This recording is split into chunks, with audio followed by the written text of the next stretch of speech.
Among the people who were speaking out against this also include famous MMA fighter and Irishman Conor Mcgregor, who is now facing a legal investigation for his tweets speaking out against the Dublin knife attack and the riots. They've been protesting this for a while because they've had issues with this.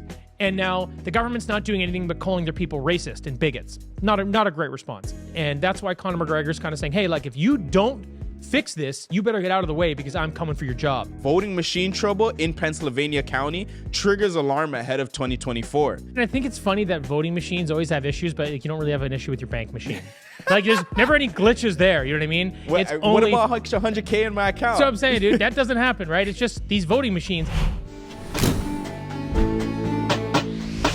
Hi, everybody. Welcome to the Blendr Report, where news meets rational thinking. I'm your host, Jonathan Harvey, and this is your co-host, Aaron Cole. Let's move on to the first story for today. Trudeau blames MAGA Republicans for the lack of support in Ukraine in Canada. Trudeau has alleged that, quote, right-wing American thinking has infiltrated Canadian politics and has caused the Conservative Party to, quote, turn their backs on Ukraine, Prime Minister Justin Trudeau said on Friday.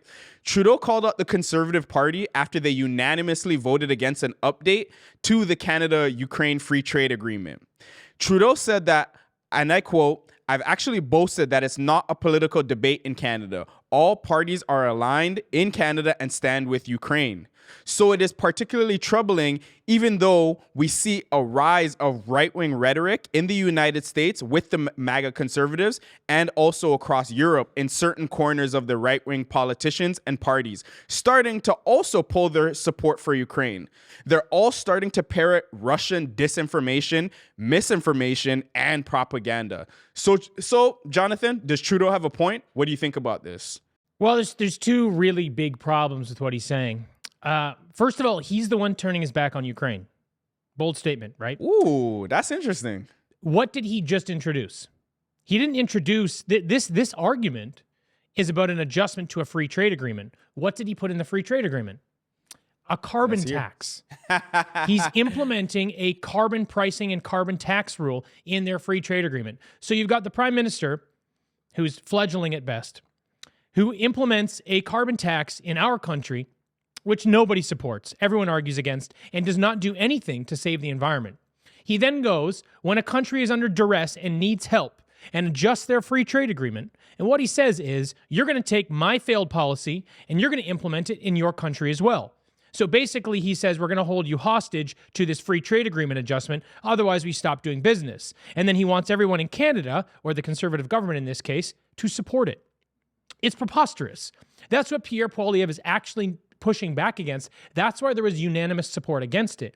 It was a frivolous thing to add into a free trade agreement for a country that's already struggling. So how's our country doing right now? Not very well. Not very well. So economically, I should say. Well, there's a lot of other things that aren't going well, but economically. So they add in this carbon tax, which just adds a multiple tax to something people have no choice but to use, which is gasoline or heating their homes for the majority of cases, right? Like I say, no economic lever to increase it. You just have to use it, or you either can't go to work or you die freezing in your home. So you want to implement this increased tax in a country that is now war-torn and will see no stability for likely 10 years. And you think that the Conservatives are the one turning their back on Ukraine. You're a moron, Trudeau. That's the problem here. And he's just wrapping it up in this bullshit bow that he likes to say that, all right, well, rather than take any responsibility or maybe question the policy that I'm trying to put into this free trade agreement, which makes no sense, I'm going to call the opposition MAGA Republicans because that's inflammatory and that will get everybody to see things my way. This isn't the first time he's done this, right? So he did this when I don't know if it was just the Muslims, but it was a majority Muslim group that were not supporting teaching gender ideology in kindergarten to grade 12 in schools. Well, who the hell supports that? Nobody supports that. The only people that support it are the people that don't have kids or are so far up the left wing's ass they can't think for themselves. Those are the people who support that. So to say, oh, this is mega Republican thinking, bro, slow your roll. So what this is an attack that he tried to make against. He tried to mobilize his side. That's what it is. He tried to make an attack against the mega Republican ideology, which he knows will mobilize his side. That's what he does. He throws inflammatory remarks at things versus using logic and reason and actually trying to resolve the issue. So again, I mean, Is this the last time he's going to do it? Absolutely not. But does it have anything to do with it? Absolutely not. These two things are not correlated whatsoever. I mean, it was kind of funny the other day. I don't remember who it was. The guy shuffles his cabinet so much, I can't keep track of who's in charge anymore. But there was a gentleman on TV speaking yesterday or 2 days ago. They were literally blaming Tucker Carlson. They were blaming conservative views on a carbon tax in Ukraine that somehow Canada gets to implement on Tucker Carlson. That's how far the left wing has lost it. That's how far they've gone to try to prove it makes no sense at all. So for me, I mean, this is just ridiculous. It's ridiculous, ideological crap coming from a guy that shouldn't be where he is. So there you go. Yeah, honestly, that's how it usually goes. Whenever he doesn't get his way, his first thing is Russian disinformation. Oh, MAGA this, MAGA that. But does he not realize that MAGA is actually gaining support across like the U.S. and Canada as well too? Well, I mean, I don't really love the idea of calling it MAGA Republican. I think they use it's derogatory, right? That's the whole thing. It really is, right? But the reality is like, people in America don't mind being Republicans, but a lot of them don't want to be called mega Republicans, right? Yeah. It is the way that a lot of the people in the left and in the Western world that are really pushing this liberal ideology, they use that as like an inflammatory remark.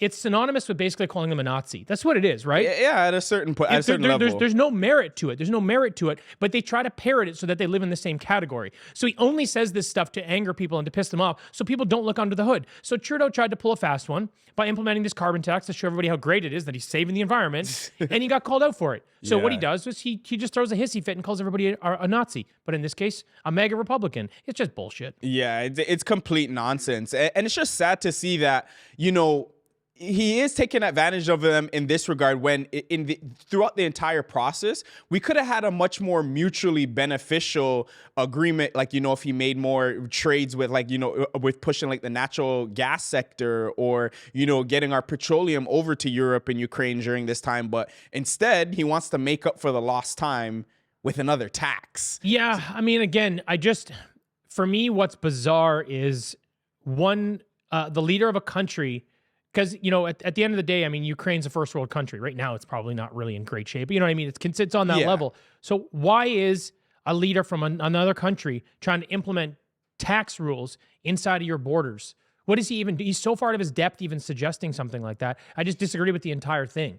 So I just think Trudeau's completely wrong here. And I think he was grasping at straws. And he had no reasonable argument. That's actually the much better point to all the things that you know, the more emotional response I might have. The reality is he had no logical response or would have used it. If he said, hey, the conservatives are hurting our relationship with Ukraine and relationship with the world and hurting all these other things because of their decisions. And here's why, A, B, C, D. That's what he would have done if he had anything, but he had no ammo. So he then throws out right-wing rhetoric and then he gets a guy on stage to blame it on Tucker Carlson. It's just such a misdirection of bullshit. And, you know, more people like me, hopefully, are calling this guy out for this nonsense because that's exactly what it is. Yeah, exactly. And I think that's what needs to happen way more. And as the information continues to come out about this and the lies get exposed, more and more people will continue to call it out.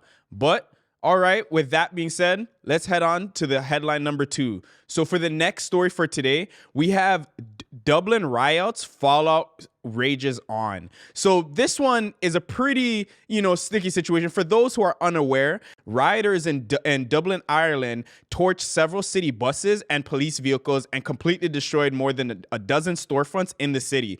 It pretty much happened after a woman and I believe 3 children were injured in an attack outside of a school in the north inner city on Parnell Square. As an alleged migrant or asylum seeker at the time was the perpetrator of this crime against Irish nationals. The Irish officials, including the Dublin police chief, have alleged that this event has called on far-right elements to protest the event.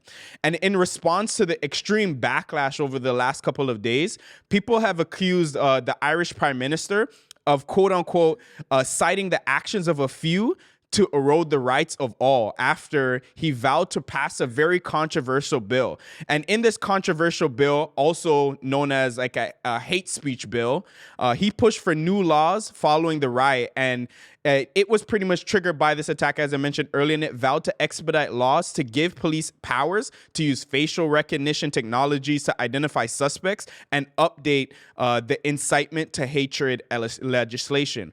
But of course, as always, there's plenty of people speaking out against this, and what was effectively labeled as a hate speech bill faced strong reactions, and people were fighting back. And in this, among the people who were speaking out against this also include famous MMA fighter and Irishman Conor Mcgregor, who is now facing a legal investigation for his tweets speaking out against the Dublin knife attack and the riots.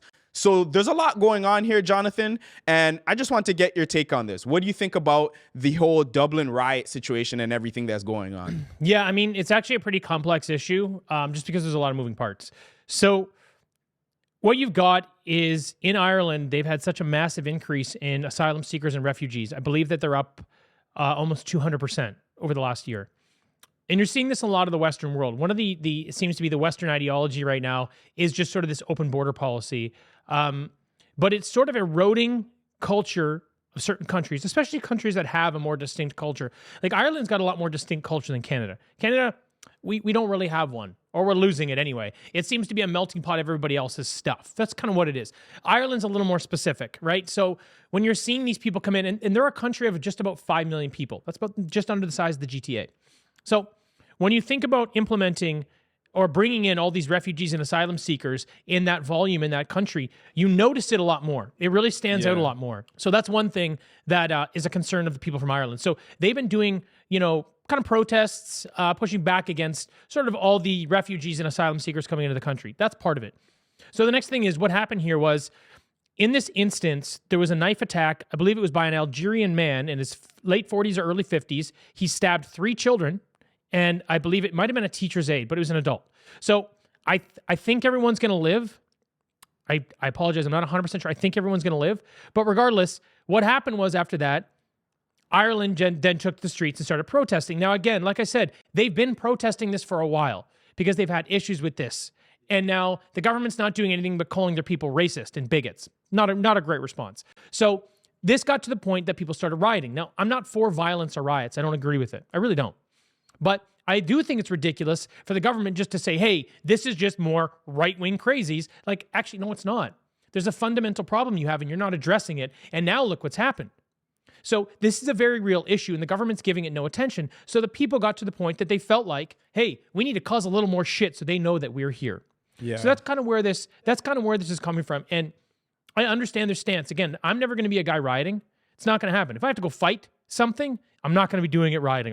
That's not how I'm going to manage the situation.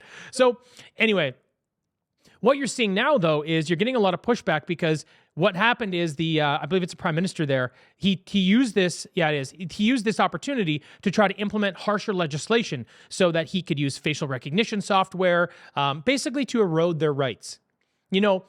Everything he's done so far seems to be against what the people of his country want. And that's one of the things that I'm sort of identifying right now in left-wing politics is a lot of times politicians are sort of pushing back against their own people at home to make way for this new incoming class. And again, it kind of goes with the open border idea. I'm not really sure what that's about or why, but that seems to be happening at scale across the world. Anyway, that is one of the big pushbacks. They're saying, hey, we don't want this hate speech bill. We don't want this increased censorship. We don't want you to have sort of unlimited power to wield against us whenever you want when we push back. Because that's what this sounds like. It's like a mini version of the trucker convoy. And I say that because of this. The government took an opportunity where people rioted or protested, even though they didn't really riot at all during the trucker convoy. So I want to give them credit for that. But they used it to implement some sort of harsher measure to take rights away from citizens. And it's the exact same thing happening here. Now, with Conor McGregor jumping into the mix, it's interesting because I don't know what business he has in politics, but he's got a loud mouth for sure. He's gonna say how he feels. Now, he pushed back because he's got a strong enough voice and a big enough following, obviously, to say, hey, this is not right. What I basically just explained to you, he said in fewer words to the people. He's like, I don't support this. This is what I think is going on. Even their police chief said something that was very, very left-wing and not really not really in favor of how the country feels, very much against them and more for sort of the immigration policy, even though this is where it's led them. So that was really the big pushback that's happening right now in Ireland. And that's why Conor McGregor's kind of saying, hey, like, if you don't fix this, you better get out of the way because I'm coming for your job. That was a big part of it. Now, one other thing that happened that I thought was interesting that he's getting a lot of flack for, the prime minister there, Varadkar, I think's his name. I might have butchered that, sorry. One other thing he's getting in trouble for is, and it goes in line with this, is there was a Irish girl that was released. She was a hostage in Palestine under the Hamas. So she was released by the Hamas. And when she got back to Ireland, the prime minister refused to identify that she was being held by a terrorist organization. Look, I don't think Palestinians are terrorists, not at all. But Hamas, in this case, are acting as terrorists, and especially if you're holding hostages from other countries. So I understand why, you'd point out and be like, hey, she was being held hostage by a terrorist organization, and identifying that this was the wrong thing to do. Instead, he skirted around the whole thing, and he basically said something to this effect. Well, she was lost, but now she's found. Like, what are you talking about? You need to identify what the problem is here and who did something wrong. So that also instigated this big push, from Conor McGregor and people in the country going, hey, dude, you need to take care of your people first, and you need to stop supporting all these terror acts. Like, here's the thing: you're basically standing up for a guy that stabbed and tried to kill 4 people from Ireland as a foreign national, and now you're not even calling out Hamas for holding I think she was a 4-year-old girl hostage for a month and a half. So the guy's not doing a good job, and he's getting called out for it. And you're seeing this in other places like Canada, not quite the same degree and different instances, but you're seeing it all over the West, right? These prime ministers and these presidents, these people are behaving in a way that is showing no real empathy or sympathy, rather, for their own nation. And they're just doing whatever they can to continue supporting these open borders, despite how terrible the things some of these people are doing. Now, look, I know that not everybody that comes into a country, in fact, the large majority of people moving to a country as an asylum seeker or a refugee, they're looking for a new opportunity. The very, very large majority. But the thing is, when you're moving these people in at scale and they don't have the means to contribute to society, you are going to have some bad actors. It's happening right now. And I think it's foolish that these world leaders are trying to turn a blind eye and pretend it's not happening. Again, it's a fucking charade. And I'm glad that Conor McGregor is calling him out for it. Now, like I said, I'm not necessarily sure Conor McGregor's the right guy for the job to run the country, but I appreciate that he's using his voice to push back because now is a great time for it. No, and it's most definitely necessary in this time. Like, just on his last couple posts alone, like, it's been seen on Twitter like over 21 million times, let alone the other impressions that it's caused and ripple effect across the entire internet, right, as a result of it. So him speaking out on this is exactly why they're trying to apply the pressure and investigate him, which is making it worse. And just to come back to that point about the alleged attacker. Apparently, ironically enough, this attacker was also on the dole. And as much as it's not even like he was like a recent asylum seeker. I think he's been there for well over 10 plus years, but he's been on the dole the entire time. And then this is also a contributing factor as to why so many Irish nationals and maybe the quote unquote right-wing element that's coming into play in this situation was so angry about this, because not only was this person not a national, not, contributing to their society in any way, they were actively taking from society, and they were mentally ill. Because let's be real, you have to be mentally ill to stab a child, to harm a child. You have to be pretty you have to have some loose wires. Like, something's not right. Very mentally ill. So because of that, you not only do you have this person attacking a child, which is very unhinged, they're actively taking from your country, and you're out here, as a national, paying your taxes, paying your property taxes, contributing to society, and you're being effectively, metaphorically, I should say, being spat on, you know what I mean? And not being taken care of. So what other choice does someone in that scenario who's that angered, like what are they supposed to do at that point? So it's a very tough situation to be in. Well, you're just seeing it come. You're seeing the water boil over, to kind of use your analogy. You're just seeing it happen, right? You're seeing it in Canada around the trucker. You see it in Canada a lot actually lately. It's happening a lot more than what we realize. Yeah, you're seeing it all over the world, and it's interesting. Like I remember writing this article not too long ago called, like, I don't know, I think I called it like Protest Nation or something stupid. But the idea was that you're seeing protests constantly all the time, all around the world for several different reasons. And when you look at the metrics of it, they're up like several 100% this year. Now, I know some of it is because of work and unemployment and you know, managing a bad economy, which again is the government's fault. But another large portion of it is because of other political policy and other things that are happening in this particular realm. You know, you're seeing it with the way that they're trying to manage education for kids in school. You're seeing it with immigration. You're seeing it with, you know, one of the interesting things you see in Canada is because we're such a melting pot, we have protests from both sides over every issue. You know, it's just becoming this kind of, people conflate things a little bit in that space, but that is what it is. But you're getting to this point where around the world, especially in the West, people feel like they've got no other choice other than to take to the streets. So, you know, with any luck, it will have some effect in changing the guard and sort of normalizing things, you know, hopefully sooner than later. Yeah, I totally agree with that. So with that being said, then now let's move on to headline number 3. So for our next story for today, we have Pierre Poilievre says he has a plan to tackle hate, but without touching free speech. So the conservative leader, Pierre Poilievre, says he has a plan as to how he would tackle the rise in hate-motivated crimes reported since the start of the Israel-Hamas war. Poilievre presented what he called a quote-unquote common sense conservative measures as the solution during a press conference at a Toronto synagogue this past weekend. So, Jonathan, what do you think about this, and how is this even possible?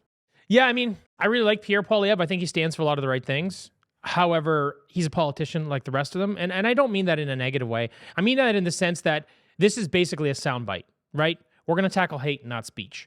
Now, when you think about tackling hate, the reality is you have to implement other measures in different parts of, you know, your government, different policy, different things within society to sort of try to get that under control. You know, I think when you're having global wars and you've got a very multicultural city, I think no matter what, you're going to have a certain amount of this stuff. It's just going to happen. Yeah. But you don't mitigate that by limiting free speech. You don't. All you do is you create one side, you give them a bigger megaphone. People on the other side are still going to fight. They're still going to push back. In fact, what you're going to do is you're probably going to create a larger divide and more hate. Because when you have bad ideas, how you win is if someone introduces better ideas, not by shutting out those ideas and not letting anybody speak, right? But again, the way I really, really see this is, what kind of hate is he talking about mitigating right now? Because you're seeing a rise in a lot of things right now in anti-Semitism and Islamophobia because of the war that's happening right now in Israel-Palestine. Now, I don't agree with any of it. I truly don't. But here's the thing. People have short-term memory, and that's about it these days. So because it's relevant... TikTok brain. Well, it's what it is, right? Because it's relevant and there's this big war in the Middle East, that's why people are fighting about it. And they're going to sort of continue to push down this road for a certain amount of time until they get tired of it, right? A lot of the people supporting Palestine right now are not Palestinian. They're not even Arab.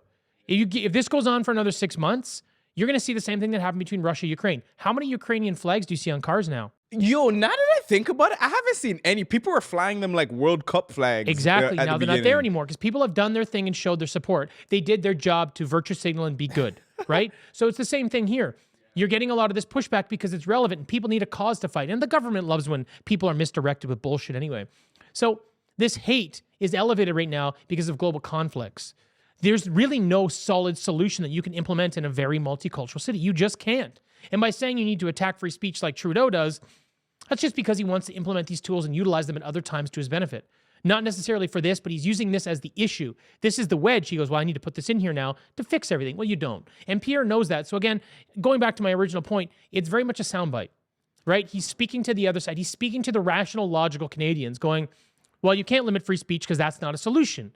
Exactly the same way that I'm saying it. You see, because his solutions were marginal. He wasn't really going to do anything. Well, I'll set up this little organization and we'll talk and we'll do this. Like, okay, dude, great. There's no real solution because, like I said, there isn't one, right? So, you know, at the end of the day, I think it's good that he's standing up and saying, hey, we're going to make sure that we maintain free speech. Now, it's one thing to say it, it's another thing to do it. So now that he's saying this, that's great. I think as Canadians, we need to hold him to account. And what do I mean by that? I mean, when he gets into power, which he very likely will, he needs to repeal things like C11, C18, and C-36 if it ever gets there. So the Online News Act, the Online Streaming Act, and the Online Hate Speech Bill or Online Harms Bill. He needs to repeal all these things and not just shelf them, not just say, hey, we're not going to utilize these things. They are gone. They are abolished. Get rid of them. So that way, if anybody wants to bring forward some sort of legislation like this again, they have to start from the ground up. And it's a mountain to climb, not just pulling it off the shelf and utilizing it whenever he needs to. So he says these things now, and I do believe that he will support free speech. But for him to really go all the way and prove to Canadians that he will, he needs to get into office and repeal all of these things. And that's how I can actually see him at least supporting free speech, because like I said, you can't ever really get rid of hate. Yeah, and I totally agree. You can't, there's no amount of things that you could do to get rid of hate. And it gets into that situation of, I like what you said there when you're just going to amplify one side. It's almost like, when you're at school and there's that person that's hiding behind the teacher, but then when the teacher turns around, they're throwing snowballs or throwing things at you behind the teacher's back, but you can't do anything because the teacher is looking right at you type of situation, right? And, that's kind of like what we're getting into with politics in this scenario. And instead of, some detention, you might actually go to actual prison rather than just detention for this type of stuff, right? And that's worrying. But one thing what I notice about this, and like I'll say this, like I love Pierre, but when he said like common sense, common conservative values or whatever, it's just like that was so ambiguous. Like like you said, it was very much so a soundbite, and I feel like all he's really going to do is just it was a losing argument to make, because now you're gonna get the PPC bros activated. They're gonna say, see, this is exactly why we're anti Pierre. He's just like Trudeau. He's just a conservative version of him. And then you're gonna have the people on the left who have the sound bites, who look for the sound bites and be like, what does he mean by conservative values? Is this extreme right wing rhetoric? Everything like that. And it's just like, it's one of those things where there's no real solution to it. And I feel like you said, I feel the exact same way. He's just talking to talk, in my opinion, on that. I think that's sort of the job of a politician in a lot of cases, just to talk to talk. It really is, right? The problem you have today is, in the past, before social media was paying attention to every single thing, politicians would talk to talk all the time, and they would only be held to account on certain things. But now you live in a world where literally everything you say, someone's pulling it out, cutting it up, adding some sounds to it, and putting it on social media. So yeah. Everything you say, he did it again for the political advantage of saying, I'm for free speech. I'm also against hate. I'm going to cover both bases here. Good for you, Pierre. But the reality is, you can't get away with, in today's world, you can't get away with saying anything, because it's going to be put out there no matter what you do, right? And I agree, this was something that didn't have a whole lot of meat on the bone, but I think he might have been pushed to address it. So what else do you do, right? Because you can't say nothing. So I suppose True. He's going, well, I guess this is a bad situation, but this is the best thing I can say. And I give him support for that, because he didn't stick his foot in his mouth. He did cover both bases. But I think, it'll take another year or two for us to see if he's really going to stand behind what he says. Yeah, and I totally agree with that. But how I feel about it, let's see what happens. Hopefully if he gets into office, I think he'll do a good job personally, but we'll see. So with that being said, aside from that, let's move on to headline number 4 for today. So for the next story, we have Pfizer suing Poland because they don't want any more vaccines. It took a while, but it's finally happening. The U.S. pharmaceutical giant Pfizer is taking the Polish government to court over missing payments for 60 million doses of the COVID-19 vaccine it developed with BioNTech. The lawsuit, which comes as Poland prepares for a change in government following its October election, marks the culmination of a 19-month struggle between Warsaw and Pfizer over a ton of vaccine doses. So this is getting pretty wild, Jonathan. What do you think about this situation here? I mean, for me, it really highlights that our pharmaceutical companies are just criminal organizations. Like, it really does. No, it does, right? They own them at the end of the day. And right. It's not only our government. It seems it's the entire world. Around the world, right? So this is actually part of an agreement with a larger agreement with the EU, where they accepted 1.8 billion doses from Pfizer. My goodness. And is there even a billion people in Europe? Yeah, but I mean, it's the thing is 1.8 billion doses. And, you know, if you look at the contract we talked about last week, there is no known safety or efficacy standards put forward when these people even sign these contracts. So you're buying something you don't know if it's any good, you don't know if it works, you're buying 1.8 billion, and then as soon as the citizens go, we don't need this anymore, or the climate has changed, we don't need the vaccines in general, forget how harmful they are, that's fine, that's its own conversation. But the reality is, we don't need them because there's no problem with COVID today. And these pharmaceutical companies are going, you said you'd pay for them? You got to pay for them. So this creates a bit of a problem, right? It's a really bad precedent to set if we allow Pfizer to win this legal battle. And if they do, here are the two issues that I see. First of all, you're burning taxpayer dollars around the world because this precedent will then be used in other parts of the world. Everyone will have to pay for their actual boatload of vaccines that they don't need. So it's 60 million doses from Poland at $30 a dose, right? That's what I'm saying. You're kind of going, this is insane. So when you look at those kind of numbers and you scale that around the world, that's a ton of taxpayer dollars just going directly into the pockets of pharma companies, literally for nothing because no one's going to use them, right? They're just going to go to waste. Or you're going to see another big propagandized push behind safe and effective vaccines that you need, that you don't. And now we get into the harm part. We all know that there are side effects from vaccines, regardless of which one it is. And this one in particular has caused a lot of trouble. So you have, look, as I said, they're a criminal organization. People don't need these things because there's no spread of COVID. So you're either going to steal their taxpayer dollars if you win this legal battle, or you're going to force countries to try to stick them into people's arms when they're only going to cause harm because they don't need them to resolve any particular issues right now with COVID. And that's the gameplay. That's how this looks for Big Pharma. How are people not vilifying these people because they're fucking villains? How are you not looking at this going, these guys are doing the wrong? I don't care about your contract. What's right for the world? What's right for people? Oh, we don't care. We just want to make money. Great. Well, I hope that next time people don't allow them to be the hero because they're obviously not, right? Like this is such a disaster. And if they do, if Big Pharma does win this case, this better set a precedent the other way as well, that if another country, especially in Canada, because that's where I live, if another country signs an agreement with these big pharma companies where efficacy and safety is unknown and they sign for billions of doses, those politicians are taken out and hung. I'm sorry. That's how that's got to go. I know I'm being a little extreme. I actually don't really believe that violence is the answer. But what I do believe though is fool me once. And this was a big one. This was a very, very big one. This can never happen again. In fact, even if Poland wins this case, no country should ever be signing another agreement like that because it's absolute bullshit. And we as a collective in society need to put Big Pharma back where they belong. In the corner with the rest of the fucking criminals, because that's what they are. Yeah, with the rest of the drug dealers they have locked up because that's it, dude. That's the only difference. They come in with the white coat and the people are cooking up in the streets. You know what I mean? But my God, they're all cooking up crazy concoctions that aren't working. Well, you know what, too? It also highlights how much control they have over the world. It shows you how much control they have over global politics, policy, just what a stranglehold Big Pharma has around on this entire planet. It's wild to me. Like, are they the number one industry in the world? Because I think that they might be by now. I think that they arguably might. I mean, it could be energy, it could be pharma. You know what I mean?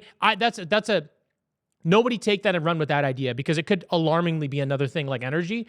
But holy shit, like looking at what they can do around the world and suing governments for billions of dollars for not taking these things. It's criminal. It's criminal. It needs to come to an end. It's very criminal. And I was doing a little bit of deep diving there, and it seems like a lot of these doses, they were hoping to make like long-term contracts. So they signed these contracts in like 2021 or whatever, whenever they did this. October and they were 21, looking yeah. to spread out the vaccine doses until 2026. So it's just to say, like, how did they even know we were going to need to be vaccinated for COVID that long in the first place?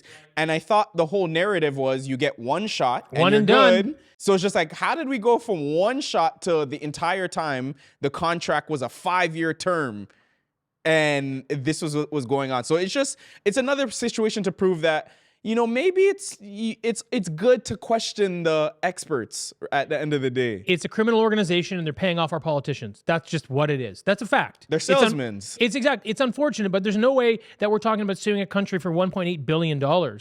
You know, if other people aren't, no, sorry, it's 1.8 billion was the contract for the EU for the number of doses. I forget what the exact suit is for, but there's no way these things are happening at this number, at this scale, over a 5-year term for a vaccine that we don't know if it works, we don't know if it's safe, and we don't know how many you need to take. Someone's getting paid. A lot of people are getting paid here, and they're just getting pissed off because now someone just stole their piggy bank. Yeah, it's wild, but you know, the free money needs to dry up and end. So I'm with you on that. So let's keep it going. On to headline number 5. For the next story for today, we have voting machine trouble in Pennsylvania County triggers alarm ahead of 2024.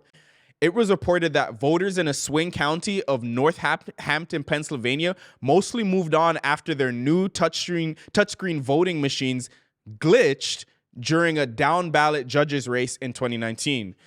Officials say that the issue did not affect the outcome of the votes, but they are racing to restore voter confidence ahead of next year's election. Because we all know what happened last time. So, Jonathan, what are your thoughts on this? Well, I mean, I think it's funny that voting machines always have issues, but like, you don't really have an issue with your bank machine. Like, there's never any glitches there. You know what I mean? What about $100K in my account? So I'm saying, dude, that doesn't happen, right? It's just these voting machines. You know what? I was thinking about this the other day. The programming and the technology that goes into voting machines is very basic in comparison to what we're capable of, right? And if these machines have had 2 instances where they're like, it was human error that set this up poorly, or this is why this happened. This is all on purpose. It has to be. There's no way that you can have simple programming and simple machinery continually break down in probably the most important instance that you have secured reasonable technology. So you kind of look at what's happening here and you're like, there's no way that this is not being done on purpose. My question is, who benefits? Who's the one pushing the buttons? I know that there's people out there that know more about this than I do for sure, about who owns the voting machines and who's going to benefit more than the other. We know that people from both sides steal votes. We don't really know to what scale, but we know that it kind of happens. And to me, this was like kind of a weak link. This is sort of one of those things that's out in the open and then being like, well, we're not going to, because they were asked, why don't you change out the voting machines? Like, no, we're not going to do that. So that means that you accept in the last 2 elections, I think it was in 2019 and 2023, with these machines, you had problems that you called human error. No problem. Got it. Well, now's your opportunity to change them before probably one of the most important elections in U.S. history. And we all know that we all know that these things are susceptible to human error. So why are we not changing them? Because they don't want to. And this is in a swing state. This is in an important swing state. Very important swing state. Pennsylvania was one of the last, weren't they one of the last, last states to be called? I think alongside I'm honestly not Georgia, sure. Nevada. I just know that it's a swing state. Yeah. So my thing is, they're being maintained for nefarious purpose. They're being poorly, like, I say poorly. These things, it's being done on purpose, intentionally. Right? Yeah, it's intentionally being put in there in a way that it can be manipulated in case it has to be, obviously. That's what this is. And it's so clear, and they're refusing to do anything about it. For me, this just screams future corruption. It's kind of bullshit. You know what I mean? And I don't understand how we can objectively, this is again, I get into this whole life as a charade thing. We can objectively identify that these things are a problem and they need to be fixed, and you've got plenty of time to do it. And your answer is no. So what's going on? Yeah, so what's really going on? And when you ask why, there's always some BS excuse. And then, that's when they come in with the, oh, no, you're just pushing Russian disinformation. And they scream some sort of nonsense rhetoric at you instead of actually addressing the issue. But they say, like, oh, it'll take too long. It'll take too long? Bro, you have a year. Why will it take a year? You have a year. Years. They knew about this in 2019. No, what I'm saying is they still have another year to fix this issue. Before you have to consider the election coming up, the presidential election, you have about a year. So what do you mean we don't have time? That's nonsense. They do these things on purpose because they need these outs. It just goes to show you that, well, we live under this sort of facade of a democracy, republic, whatever you want to call it, but that your voice matters. At the end of the day, it matters as much as they let you think it does. Because it really doesn't. That's what this is. This just highlights that you live in a facade of a democracy. Yeah, some people, they would like to say that, I guess they see voting as your acknowledgement of that you want to be ruled over. And then you don't really, some people say you don't have a choice in who rules you. You're just acknowledging as to which candidate you prefer to rule over you in that capacity. But they're always selected, not elected. Yeah, I agree. But I think in the same breath, the concept of giving you a vote is what makes people believe they live in a democracy, right? That's why it's really important. Like I see that side of it, like, oh, but I think that's a bit like, that's like a little meta or something. I don't know if you'd use that word, but it's a little bit like if you get to vote, people think that they have a say and that their voice matters. That's what this is. And this is just highlighting that it really doesn't.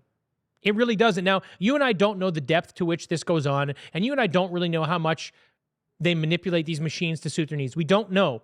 But we know for sure, based on the information that was provided to us in this article and those two elections in 2019 and 2023, that there is definitely manipulation happening in these machines and with these elections. We know that for sure. So the unfortunate thing is we still kind of walk around like, you know, we do get to have a say in the world and we do live in a democracy. But the reality is, like I said, it's a facade. Yeah, and that's what is becoming more apparent. And I, in my opinion, I think the clear solution to all of this, if it ever goes down that route, is to implement simply just blockchain voting. And with blockchain voting, for those who aren't familiar with the concept, pretty much it allows for, I would say about like 5 or 6 like main benefits, right? So number one, the blockchain is a open ledger that everyone can publicly access and view, right? So you can see, you can get transparent and audible results. Everyone can see it. It can't be tampered with because once the input is made, it can't be changed or altered by any means. There's also going to be, a better security because now you can't have like duplicate voting. Dead people can't vote. Your grandma who passed away in 2015 won't be voting for Joe Biden or Justin Trudeau, things like that. And it also makes it extremely accessible because now you're opening up voting to what I like to say, a trustless system that can be done online. Maybe we might not have to go to voting polls. Maybe we could do it directly from our phones, right? Because now the information is logged on a public ledger that can be done with blockchain. So there's a whole bunch of ways it can be done using the technology that's already available, but I guess, there's still a lot of primitive things that we go and we use because these primitive technologies can be exploited. Yeah, I mean, I think that's a good point. I think that's a very reasonable solution, but I think we live in a world where our politicians want to be able to manipulate certain things to keep themselves in power, and then they also don't want to resolve issues because they want to tell you there's a reason that they have to be in power. So they need those two things, and that's why you and I can identify a lot of instances where simple solutions could be implemented to solve the problem, but they won't be because then that apparatus will have to cease to exist. So, that's true. Hey, and they're still fighting for their job at the end of the day, right? Kinda. Yeah.